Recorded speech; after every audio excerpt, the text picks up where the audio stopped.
Olá pessoal, tudo bem? Eu estou aqui hoje para fazer mais um capítulo aí de um tema que a gente está abordando semanalmente, que são os impactos do coronavírus, do Covid-19 no mercado de crédito e cobrança. Como eu já tinha visto, tem um outro vídeo que eu vou colocar aqui para você que não assistiu ainda. A gente, na semana passada, teve uma conversa com pessoas do grupo de melhores práticas e a gente repetiu esse papo hoje para entender um pouquinho mais o que são os impactos, quais as medidas, o que tem de novidade, o que o pessoal tem percebido no decorrer dessa semana aí. Uma das questões, e que o pessoal se mostrou muito preocupado, lembrando, esse grupo é um grupo de, a maior parte, empresas de administradoras de cartão, empresas de private label, financeiras, que têm lojas físicas, que têm seus processos de venda, de varejo, com lojas físicas. E nessas empresas, a grande quantidade, a grande maioria de pagamentos são realizados em lojas. Dizem até aí em termos de 70% dos pagamentos são realizados em lojas. Então, um dos principais movimentos agora é como é que eu faço para aquele meu cliente que estava acostumado a ir na minha loja pagar, que ele pague através de um outro meio de pagamento. Então, muitas empresas falaram que têm feito campanhas aí no sentido de se comunicar com os clientes, enviar os boletos por meio eletrônico, o SMS, o WhatsApp. E aí tem um cuidado no WhatsApp, porque à medida que você vai fazendo isso de forma muito intensa, não tendo uma conta corporativa, o WhatsApp vai lá e bloqueia seu número. Então, o pessoal tem feito isso das inúmeras formas. Muita gente aí com N celulares, tentando fazer envio de mensagens para clientes, exatamente para tentar manter aí o volume de pagamentos que o pessoal sinalizou que realmente está muito impactado no decorrer dessa semana aí por conta dessa questão da quarentena. Um dos pontos, algumas empresas estão tentando, inclusive, viabilizar pagamento por cartão de débito, cartão de crédito. Esse é um movimento que começou recentemente. Muitas ainda não estão evoluídas com isso, mas estão trabalhando nesse sentido. Falou-se também numa questão que aí eu, particularmente, já trabalhei com isso e já sofri muito com isso. Acaba sendo uma opção, mas é uma opção dolorosa, que é abrir contas bancárias para que o público faça o pagamento através de depósitos. E isso é um problema, porque por mais que você peça para o cliente pagar o valor certinho, não sendo um depósito identificado, e eu já trabalhei até com situações onde o próprio depósito identificado às vezes causava problema para você baixar depois aquele pagamento, existe um grande problema de conciliação depois para que a gente possa identificar quem pagou, como pagou, e que conta que eu tenho que baixar. Então, esse é um meio também que algumas empresas começaram a abrir, relutantes, de verdade, mas também como sendo uma alternativa. Esse primeiro momento da conversa, hoje a gente teve um volume um pouquinho menor de pessoas, foram 38 pessoas que participaram desse papo, também empresas de varejo, financeiras e administradores de cartão. Então, nesse momento inicial, a gente falou muito dessa questão de como é que eu vou disponibilizar meios para manter o volume de arrecadação nesse momento tão complicado que está todo mundo em casa. Um dos pontos que a gente falou, tem uma grande empresa de varejo que lançou aí alguns comerciais, algumas propagandas falando que, olha, você não precisa se preocupar, a sua parcela de abril eu estou prorrogando, e você não precisa pagar a parcela de abril. Isso abre um precedente, O consumidor que é cliente dessa empresa, muitas vezes ele fala, opa, não preciso pagar a empresa X, então a Y também não vou pagar. Eles têm que fazer a mesma coisa. E a gente falou muito que isso, muitas vezes, e é óbvio, depende muito da capacidade que cada empresa tem, de caixa, de reserva, enfim, nem todo mundo pode simplesmente dar um pulo num mês de arrecadação. Então, a gente discutiu bastante uma questão também que é de o que a gente poderia fazer para fugir dessa situação no sentido de manter o pagamento, porque a gente teve até a participação de uma pessoa que atua no setor de água e ela falando que eles decidiram não negativar, muitas empresas estão tomando essa medida de não negativar o cliente E no caso da empresa de água, uma decisão foi não bloquear, não bloquear o consumo, né? Não cortar a água. E quando eu tenho uma medida dessa, né, por que uma pessoa prioriza um pagamento de uma conta de água, luz? É exatamente porque ela não quer ter problemas de corte, né? Por mais que os cortes geralmente são aí em torno de 60 dias no mínimo, ela não quer ter problema de corte, então por isso ela acaba priorizando esse pagamento. E esse vai ser o momento onde o cidadão, né, em si, ele vai, sem dúvida nenhuma, priorizar o que ele vai pagar, né? Então, a gente até discutiu isso é um problema.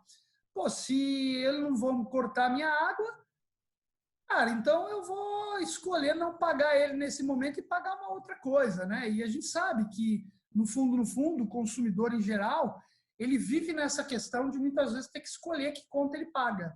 Imagina num momento como esse, onde, né, o grande volume da população informal está sem renda, né? Quer dizer, o Uber está afetado, o tiozinho lá do café e bolo na porta do metrô, né? O vendedor, né? Os estacionamentos, né? A gente percebeu também que tem um volume muito grande de não utilização, né? Existe também um estudo atualizado aí da Cielo que mostra um pouquinho a queda nesse período em termos de transações de débito, crédito. Vou colocar também no vídeo aqui para vocês também terem ciência. Bom, além disso, né, uma das questões que foi bastante discutida é como é que a gente vai fazer, né, para o cliente que não tiver condição de pagar nesse momento, né? A gente ouviu algumas empresas falando de produtos, né, e aí algumas até em particular que falaram comigo, quando a gente tem um produto que é um crédito pessoal, que eu tenho lá todas as prestaçõezinhas, né, enfileiradas, né, mês a mês, ou um CDC, um carnê, que também é todo mês, isso acaba sendo mais fácil, né? Eu posso ou pegar aquela parcela, jogar para o final do contrato, ou pegar todo o contrato, fazer um refinanciamento e jogar para o mês seguinte, né, com um novo valor de parcelas, inclusive. Muitas empresas estão fazendo isso e aí existe lá uma questão, né, que é a 4782, que é a resolução do Bacen, que permite, nesse momento, eu não provisionar esse cliente como um cara em atraso. Existem algumas discussões, a gente vai entrar também numa ideia de ter um fórum de discussão um pouquinho mais detalhada para isso, né? A gente não conseguiu fazer isso hoje, mas essa é uma questão. Agora, quando a gente fala de cartão de crédito, o grande ponto isso eu já falei no call passado, né, no vídeo passado, quando a gente fala de cartão de crédito, tem um grande problema que é o seguinte, né? Como é que eu faço no sentido de jogar para frente a minha dívida, né? A maioria das empresas tem uma questão tecnológica onde eu não consigo, naquele momento lá do mês, consolidar uma dívida toda e refinanciar para o futuro, por conta de limitações sistêmicas, né? Isso piora quando o cara está entre 1 e 60 dias de atraso, né? Muitas vezes, quando eu estou em dia, eu até consigo fazer isso. Mas quando o cara está em atraso, muitas vezes existem dificuldades sistêmicas para fazer isso. Então, se falou muito em ofertar um parcelamento, né, como já o parcelamento do rotativo governo, lá da 4559, mas eu, de novo, reforcei que isso tem que ter um cuidado, né? Tem uma empresa que é uma empresa de materiais de construção, cartão, onde ele citou que ele está propondo, por exemplo, um parcelamento em 30 meses. Então, com juros aí por volta de 6%, 6,9%, né? O que é praticamente a metade do que geralmente se cobra aí num parcelamento, né? E que ele conseguiria abrir esses valores para jogar lá para o futuro em 30 vezes, ou seja, uma parcelinha pequena, né? Cada um tem tentado criar suas soluções no sentido de prorrogar vencimentos, refinanciar débitos, mas isso depende muito de cada um, como é que cada um tem, em termos até de limitação sistêmica para se fazer. Outro ponto que a gente discutiu também foi como é que a gente está tratando limites, né? Igualmente do vídeo anterior e da discussão anterior, o pessoal falou muito que está revisando limites. Uma das perguntas, né, que até teve no grupo, acho que isso é importante colocar, poxa, mas eu posso abaixar limites sem comunicar meu cliente que eu estou abaixando? Né?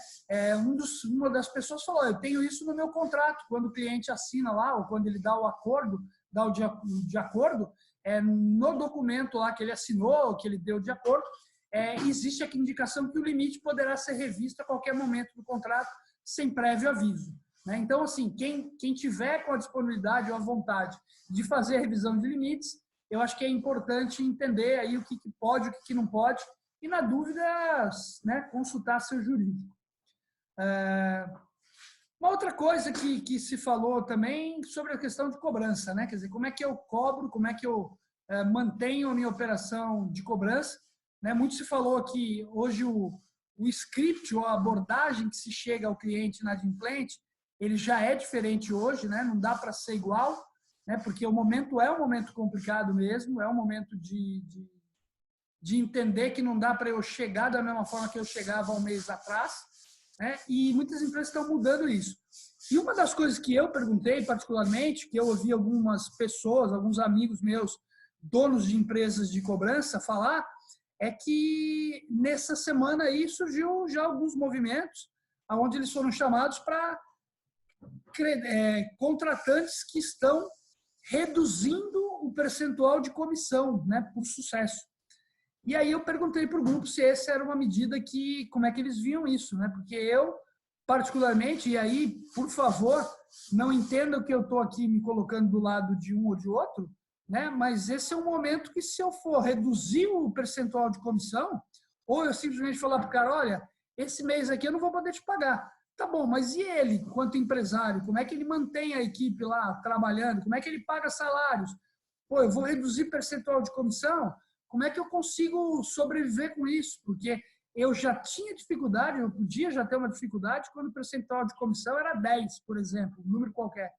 Né? E com volume de recuperação normal, já afetado aí por um alto índice de desemprego, impacto de crise, tudo isso. Imagina agora, nesse momento, que eu já tenho uma recuperação afetada para isso, eu não vou ganhar mais 10, vou ganhar 8, por exemplo.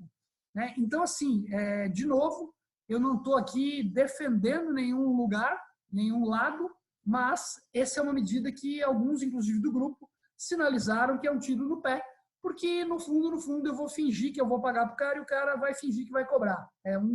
Uma das pessoas que participou da conversa também falou que uma das empresas de cobrança já avisou ele o seguinte, falou, cara, eu estou movimentando a equipe do cara X para tua porque você está me pagando e o cara não está. Né? Então, assim, não tem milagre, gente. Né? Para a gente gerar riqueza, tem que ter trabalho. Né? Para gerar receita, tem que ter despesa.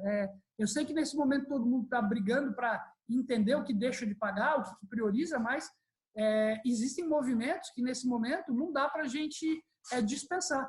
Né? Se a gente não vai dar crédito nesse momento, porque as lojas vão estar fechadas, pô, é hora da gente pensar em, de repente, como é que eu posso atuar em cobrança. Né? Então, acho que essa é uma outra questão que a gente falou bastante lá.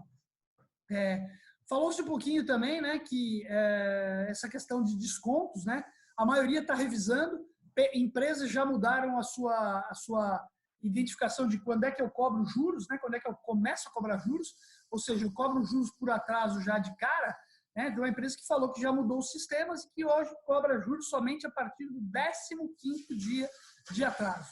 Exatamente para não impactar aqueles primeiros clientes que já atrasaram aí poucos dias. Né? Descontos aí para clientes inadimplentes, todo mundo citou que é a hora de fazer. Então, o pessoal já está entrando, inclusive, não só no desconto de juros, mas entrando no desconto do principal para fazer valer alguma coisa. Né?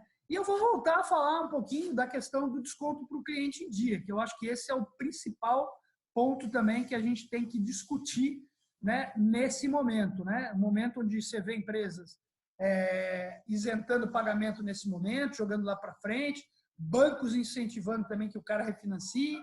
E como é que fica eu, né? Pequeno varejo, pequena empresa, né? É o momento de eu incentivar algum tipo de desconto, algum tipo de benefício. Falou-se até, puxa, de repente eu poderia dar uma bonificação para o cliente comprar algo a mais no futuro. Enfim, eu preciso ter um plano de incentivo de pagamento, né?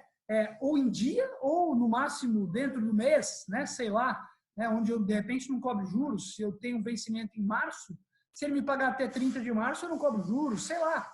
Essas são ideias apenas, né? Mas efetivamente tem uma questão que assim é muito essencial que a gente incentive o pagamento em dia ou pagamento, seja ele em dia ou em pequeno atraso.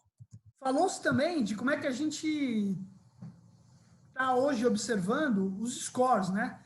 E essa é uma discussão relevante no sentido de, caramba, será que o meu score hoje, o cara que era bom, ele continua sendo bom? Né? Num momento de crise, a gente tem uma questão que pode ser realmente fato, né? Aquele cara que era bom, ele nesse momento passa a não ser tão bom, né? Os scores do Bureau, né? Eles têm um efeito um pouco diferenciado, porque como eles recebem estímulos exatamente de negativações, de não pagamento, né? Que são informados a eles mesmos, eles têm talvez até uma forma de separação melhor do que um score interno.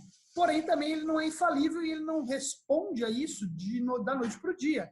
A gente está falando aí, basicamente, de situações que aconteceram aí em 2 semanas. Né? Fatalmente, o score não está sendo modificado em 2 semanas.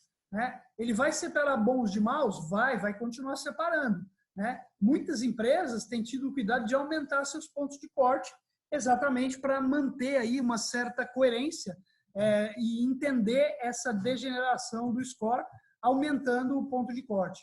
Né? Mas tem sempre aquele cuidado, né? Caramba, não vou dar crédito agora? E aí, a hora que essa crise passar, será que esse cara que eu neguei vai querer me procurar de novo? Enfim, então existe essa questão também para que a gente possa observar bastante. Né? Enfim, pessoal, a conversa hoje parece que a gente já falou de bastante coisa no vídeo passado. Mais uma vez, vou deixar aqui o link desse vídeo para vocês assistirem, caso não tenham assistido. Né? E eu acho que o momento é esse, a gente continuar aqui buscando trocar experiências, entender o que a gente pode ajudar.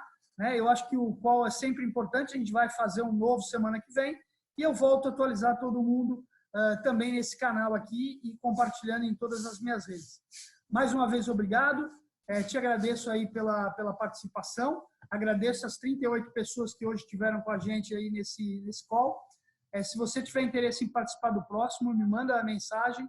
A gente deve estar fazendo semana que vem também uma nova conversa com empresas de cobrança. E aí também eu volto a divulgar para todos vocês aqui. Pessoal, muito obrigado, curtam o canal, curtam esse vídeo, compartilhem e tabelem comigo aí. Um grande abraço e obrigado.